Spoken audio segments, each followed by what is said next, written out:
CNA's Alexandra Anand and Senior Minister of State for Home Affairs, Singh.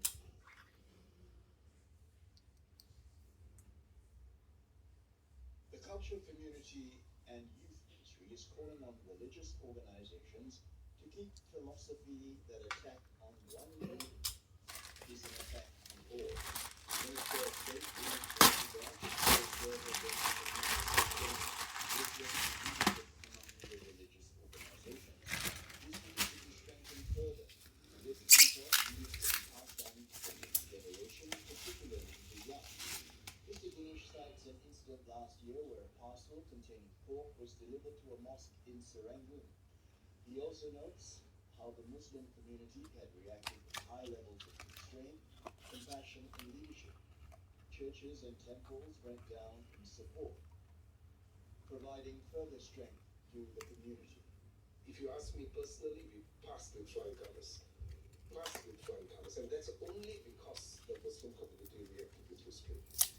I must call that out. I must highlight the fact that there was great wisdom.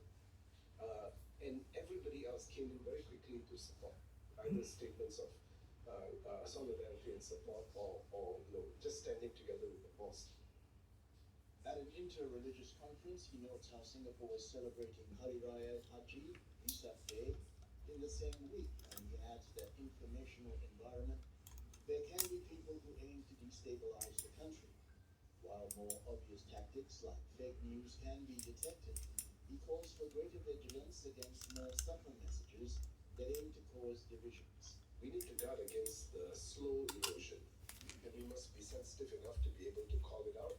We have to be vigilant to some of these threat actors who might be coming from not within our borders but overseas, whose sole purpose is to disrupt our way of life, and we need to be sensitive to it. And that is going to do it for the news on CNA 938. Headlines anytime on CNA 938 and CNA.8.